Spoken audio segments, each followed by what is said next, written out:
I had stage 3 cancer. At 28, my family was too busy with my brother's wedding to visit once, not one time in 36 sessions. 2 years later, Dad called crying, he needs a caregiver. I gave him back his exact words. My father said it while I was standing in a hospital hallway in a paper gown that kept slipping off my left shoulder. I had just come from the oncologist's office. Dr.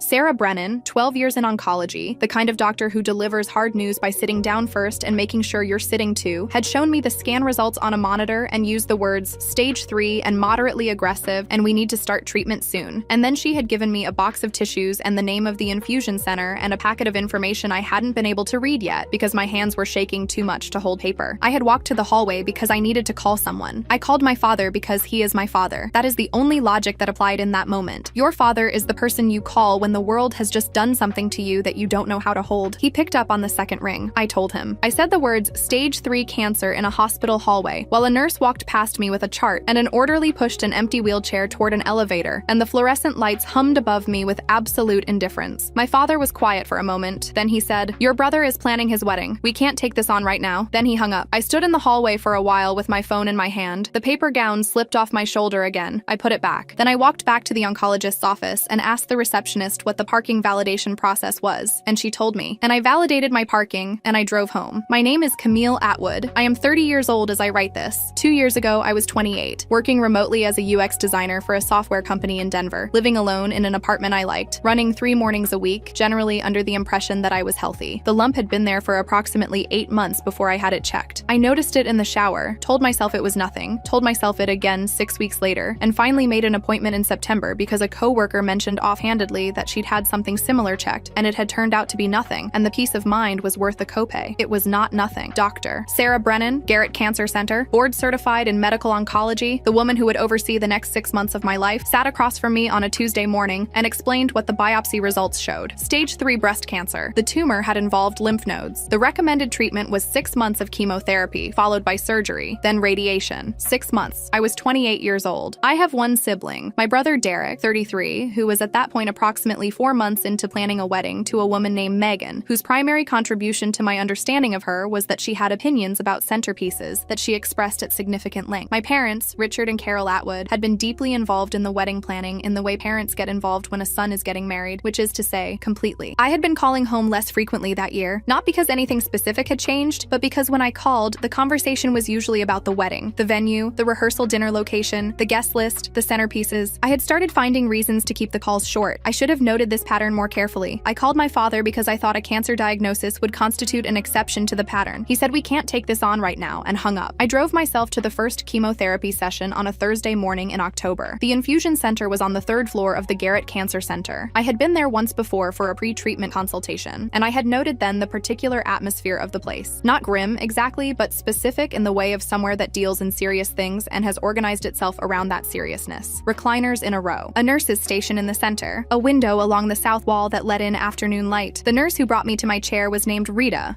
Flores. She had a name badge and had been in oncology nursing for 14 years. She looked around the infusion room as she settled my IV line, and then looked at me with the specific practiced neutrality of someone who notices things and has learned to mention them gently. "Most people bring someone with them," she said. I looked at the room. Chair 3 had a husband holding his wife's hand, not speaking, just holding, his thumb moving in small circles on her knuckles. Chair 5 had a mother reading Harry Potter aloud, her voice steady and slightly theatrical, her daughter with closed eyes and a small smile. Chair 9 had an elderly man whose daughter was unpacking a container of homemade soup, and the smell of it reached me from across the room, chicken and something herbal, the smell of someone who had woken up early to make something for a person they love. Chair 7 had me. My work laptop was in my bag because I had a deadline on Friday, and I had told my project manager I'd have something to him by end of week. That is what I had brought. "I'm fine," I said. Rita looked at me for a moment longer than the sentence required. Then she went back to her station. That night, when I was home and the anti-nausea medication had not yet decided whether it was going to work, I texted my mother, "Starting chemo today. I'm scared." She replied 6 hours later. I was on the bathroom floor when the notification came. Not dramatically, just the specific, unglamorous position you end up in when nausea wins, sitting with my back against the bathtub and my knees pulled up, and my phone in my lap because I had been waiting for it to light up. "Hang in there, sweetie. Mom's at the florist with Megan picking centerpieces. Peonies or roses? What do you think?" I looked at the message for a long time. Then I typed back, "Roses are nice." I did not tell her I'd been dry heaving for 40 minutes. I did not tell her I was on the bathroom floor. I put the phone down. I had started a folder on my phone 2 weeks earlier, after the conversation with my father in the hospital hallway. I had told myself myself it was because of chemo brain. I had read about cognitive effects from chemotherapy, and I was terrified of losing track of things, and this was partly true. But some other part of me, the part that is always quietly doing the accounting, had already understood that I was going to need a record. I opened the folder, I screenshotted the text exchange, added it to the folder, went back to the bathroom floor. The folder grew slowly over the following months, one screenshot at a time, the way you document things when you keep hoping the next entry will be the last one. A call log from November, 17 calls to my mother, 9 answered. A text from my father in December, responding to a message I had sent about the medical bills. We just finished paying for Derek's wedding. We don't have extra. Have you looked into a personal loan? Your credit should be good enough. I had applied for the loan the following week, $47,000 at 14% interest, the specific cruelty of a number that means you are paying for your own survival at a premium because you did not have anyone to help you absorb the cost. My oncologist's notes from round 3, which I had requested and kept. Patient presence without support person. Noted for social work referral. The social work referral had led to a single phone session with a hospital social worker named Janet Kowalski, licensed clinical social worker, 8 years in oncology support, who had asked me questions about my support system and listened to my answers with the careful expression of someone who has heard this before and has learned not to show on their face what they think about it. Would you like me to reach out to your family on your behalf? Janet had asked. Sometimes it helps if the information comes from a medical professional. No, I said. Thank you. I added Janet's contact information to my folder. The wedding photos appeared on Facebook in February, while I was recovering from round 4. I had lost 17 pounds by that point. My hair had gone in the second month, not all at once but gradually, then suddenly, the way these things go, until one morning I looked in the bathroom mirror and made the decision to shave the rest rather than watch it leave in increments. I had a scarf I wore on most days and a beanie I wore when I was too tired to manage the scarf. I was in the beanie, under a blanket on my couch, when I opened Facebook. My mother's post. A photograph of the family at the reception. My father in his good suit. My mother in the dress she'd shown me a photo of 3 months earlier. Derek and Megan at the center. Everyone arranged and smiling. The caption, the happiest day of our family's life. I was not in the photograph. I had been asked formally not to attend. My father had called 2 weeks before the wedding. Camille, we think it's best if you don't come. You look unwell. You've lost weight. Your hair. A pause that had lasted 2 full seconds. A pause I had measured because I was on my couch counting things. It's Derek's special day. We don't want anything to overshadow it. Anything. Meaning me. Meaning my bald head and my 17 missing pounds and the visible evidence that something was happening to me that nobody wanted to see at a wedding. I had said okay. I had gotten off the phone and I had sat with the specific quiet devastation of someone who has just been told that their illness is an inconvenience to other people's aesthetics. I screenshotted the Facebook post, added it to the folder, closed Facebook, did not open it again for 6 months. The worst night was after round 4. I had been warned that rounds 4 through 6 would be harder than the first 3. My oncologist, Dr. Brennan, had been precise and honest about this. The way she was precise and honest about everything, which I had come to understand was her specific form of respect for her patients. Round 4 is usually when the cumulative effect becomes most pronounced. If you have someone you can call, this is the stretch to have them available. I did not have someone available. At 2:14 a.m., I called my mother. The phone rang 8 times. Voicemail. I called again. Voicemail. I called a 3rd time. On the 4th call, at 2:31 a.m., she picked up, but it wasn't my mother. It was the voicemail again. I had miscounted my calls, my chemo brain doing exactly what I had been afraid of, and I sat on the edge of my bed in the dark and left a voicemail that I cannot fully remember the content of, except that it involved the word scared at least twice. She called back at 10:23 a.m. Sweetie, you called last night. I had my phone on silent. A pause that had a particular texture to it. Not apologetic exactly, more explanatory. The pause of someone providing context rather than acknowledging harm. Megan and I were at the spa, post-wedding stress relief. Another pause. What did you need? I looked at myself in the bathroom mirror. Bald patches where the scarf had shifted in the night. Hollowed cheeks. The particular grayish undertone of skin that is being worked on by something from the inside. Nothing, Mom, I said. It was nothing. I added the call log to the folder. 36 chemotherapy sessions. Over 6 months. 17 pounds lost and then found and then lost again. A surgery, radiation, 0 visitors. The hospital kept a visitor log. I had not thought to request it at the time. I had not been thinking clearly about documentation during active treatment, only instinctively, reaching for my phone to screenshot things because some part of me knew the folder was necessary without fully understanding why. Quick pause. If you want more stories like this in better quality, my Spotify's linked in the description. I requested the log later, after everything else happened, and the column where visitor names were recorded showed the same entry for every session. None. I was declared cancer-free in March. Dr. Brennan told me in her office, the same office where she had told me the opposite 2 years earlier, and she sat across from me with a different expression. Not the careful, measured expression of bad news delivery, but something warmer, more allowed. The scans were clean. No evidence of disease. She used the phrase, excellent response to treatment, and shook my hand. I drove home. I sat in my apartment and I thought, I survived. I thought about it for a while. Then I ordered Thai food and watched 3 episodes of a nature documentary and went to bed at 9 o'clock because I was as I had been for 2 years, very tired. My parents did not know I was in remission. I had not called them with scan results since the second month of treatment, when my father had responded to a scan update with "That's good news, keep us posted," and I had understood that keeping them posted was a transaction that cost more than it returned. They did not know if I had survived. My father called on a Sunday afternoon in April. He was crying. I had never heard my father cry. In 30 years of being his daughter, I had not once heard him produce that sound, the specific, broken quality of a man who has discovered that he is not exempt from the things he believed happened to other people. It stopped me. He had Parkinson's disease. Early stage, diagnosed 2 weeks earlier. He was frightened. He wanted his family around him. He was calling a family dinner for the following Sunday to discuss the future. He did not ask how I was. He did not ask if I was in remission. He did not ask if I had survived. I said I would come to dinner. Then I sat with my phone in my hand for a long time. I opened the folder. I had not looked at it in several months, had not needed to, had been focused on recovery, had been trying to live forward rather than backward. I scrolled through it now with the systematic attention of someone reviewing a document before an important meeting. The call logs, the texts, the loan paperwork, the Facebook screenshot, the visitor log with its column of none. 23 calls to my mother. She had answered twice. I closed the folder. I texted my therapist, Dr. Miriam Ose, clinical psychologist, whom I had been seeing for 14 months and who had helped me understand, over those 14 months, the difference between forgiveness as a feeling and forgiveness as a logistical decision about your own future. Family dinner Sunday. Father has Parkinson's. They want me to caretake. Can we do a session before? She replied within the hour. Friday at 10. You know what you need. Trust it. Sunday dinner. The Atwood family home in the suburb where I had grown up. A house I had left at 18 and returned to for holidays and obligatory occasions, and which had never, in the years since, felt like a place I could fully exhale. Crystal chandelier in the dining room. The good china, which came out for occasions my father deemed significant. Family photographs along the hallway. I counted them as I walked in. 14 frames, stopping at my 18th birthday, the year I left for college, as if the documentary record of my existence had concluded when I became no longer a minor dependent. My father sat at the head of the table. He looked smaller than I remembered. The Parkinson's tremor was visible in his right hand, a fine movement he was managing by pressing it flat against the tablecloth when he wasn't eating. He had aged in the 2 years since I had last sat at this table. We all had, but his aging had the particular quality of someone who has received news that has updated their understanding of their own timeline. He said my name with the specific warmth of a man who has decided that the occasion calls for warmth and has deployed it accordingly. Camille, you look well. He had not seen me in 2 years. He did not know what I had looked like for most of those 2 years. Derek sat across from me. His wife Megan was beside him, her hand on her stomach. She was pregnant, which I had learned from a Facebook post 3 months earlier, which was how I learned most things about my family. Derek had the expression of a man who has been briefed on the agenda and is ready to proceed. My mother was at the other end of the table. She looked at me when I sat down with the expression of someone who wants to say something and is deciding whether the timing is right. The timing was not right. Dinner was served. I ate. My father talked about the diagnosis, about the progression timeline his neurologist had outlined, about what he would need as the disease advanced. Someone available, someone nearby, someone who could manage appointments and medications and the logistics of increasing care needs. He turned to me. Camille, you're the obvious choice. He said it the way he says things he has decided, declaratively, with the confidence of a man who has made decisions for other people his entire life and rarely encountered resistance. You work from home. You don't have a family of your own. It's time you came back and contributed. Derek nodded at his plate. It makes sense, Cam. I've got the baby coming. Megan needs me. Megan looked at the table. I looked at my father. His trembling hand was pressed flat against the tablecloth. He was looking at me with the expectation of someone who has asked a reasonable question and is waiting for the reasonable answer. I let the table settle into quiet. Then I reached into my purse. Before I answer, I said, I want to ask you something. My father blinked. He is not a man who gets asked questions at his own table. The blink was the visible recalibration of someone encountering an unexpected variable. Do you know if I'm still in remission? I said. Do you know what my last scan showed? Silence. Dad, I kept my voice level. I had stage 3 cancer. I went through 6 months of chemotherapy. I lost my hair. I lost 17 pounds. I had surgery and 6 weeks of radiation. I paid $47,000 out of pocket for treatment because when I asked for help, you told me to look into a personal loan. My mother's lips parted. I placed my phone on the mahogany table, opened the folder. Here is where I texted you my chemotherapy schedule in October. I turned the screen so the table could see it. The text, the timestamp, the absence of a response. Here is your reply when I told you about the medical bills. I scrolled. His text, in its entirety. We just finished paying for Derek's wedding. Have you looked into a personal loan? Derek had gone the color of old putty. Here is the call log from November through January. 17 calls. 9 answered. I did not editorialize. I let the column speak. And here, I opened the hospital visitor log. I had printed it and photographed it, kept it in the folder for a year without knowing exactly why. Columns of dates. The column where visitor names were recorded. None, none, none, none. 36 chemotherapy sessions, I said. 0 visitors. My My mother's hand went to her mouth. Megan had pushed back slightly from the table, the unconscious physical response of someone who wants to not be in the room and cannot find a way out. My father stared at the screen, his trembling hand pressed harder against the tablecloth. Something moved across his face that I did not have a name for. Not shame, exactly, or not only that. Something more complicated. The expression of a man looking at a record of his own behavior laid out in columns and timestamps. "This is the past," he said. His voice had a quality I did not recognize. "What's done is done. I need a caregiver now. You're my daughter." I stood up. I smoothed my blouse. Not for effect, just the automatic straightening of someone finishing something. I picked up my phone. I looked at my father, the frightened man at the head of the table with the trembling hand. My father, who had hung up on me in a hospital hallway, who had sent his daughter to chemotherapy alone, who had called her an inconvenience at his son's wedding, who had suggested a personal loan for cancer treatment, who was now, 2 years later, sitting at the head of his table under a crystal chandelier, asking the daughter he had left in chair 7 to come back and take care of him. I looked at him for a moment, then I smiled, not bitter, not performing, just clear. The specific clarity of someone who has made a decision and has arrived at it without anger, which is the only kind of decision you can make and mean. "I hear you, Dad," I said. I paused. "I can't deal with this right now." His face broke, not dramatically, quietly, the way a face breaks when it receives something it deserves and recognizes it. 4 words, his words. The words he had said to me in a hospital hallway 2 years earlier, when I was standing in a paper gown and holding a packet of information I couldn't read because my hands were shaking, returned exactly as delivered, with the same calm, with the same finality. I walked out past the family photographs that stopped at my 18th birthday, past the crystal chandelier, past my mother who had risen from her chair and reached for my arm. I felt her fingers brush my sleeve, and I kept walking. The front door closed behind me. I sat in my car in the driveway for a moment. Not the 3 minutes I had sat in the parking lot of the hospital the night of the diagnosis, counting the quiet, just a moment. Long enough to confirm that what I felt was what I thought I felt, which was not triumph and not grief. It was the thing Dr. Osei had been helping me find for 14 months, completion. I started the car. 3 months later, my father's neurologist is a man named Dr. James Park, who has been treating movement disorders for 20 years. My father is his patient, and I am not involved in his care. Derek and Megan have arranged for a part-time aide, a woman named Gloria, apparently, who comes 3 mornings a week. My mother has taken on the coordination role that falls to spouses in these situations. They are managing. I know this from 2 sources. The first is my Aunt Patricia, my father's sister, who has been quietly keeping me informed with the specific loyalty of a woman who loves her brother and also has a clear-eyed view of him and has spent 2 years being uncomfortable with what she knows. She calls once a month. She does not ask me to reconsider. The second source is Derek, who texted me in May. "I know I didn't handle things right. I'm sorry." 5 words. I read them several times. Then I typed back, "Thank you for saying that. We have not spoken since. That may change. I am not foreclosing it. My last scan was 8 weeks ago. Clean. No evidence of disease." Dr. Brennan shook my hand again, and this time I noticed that her handshake is firm in the specific way of someone who means it. I go running 3 mornings a week, the same route I ran before, which felt different for a while after treatment, and now feels like mine again. I make my own coffee in the morning and drink it at my desk by the window while the city wakes up outside, and this is ordinary, and it is mine, and I did not take it for granted before, and I take it even less for granted now. The folder is still on my phone. I have not deleted it. I don't look at it anymore. It is just there, the way some things are just there, not needed daily, not causing harm, simply present as a record of what happened and what it cost and what I did with the cost. 36 sessions, 0 visitors. 2 years later, cancer-free, and for the first time in 30 years, I was the one who got to leave.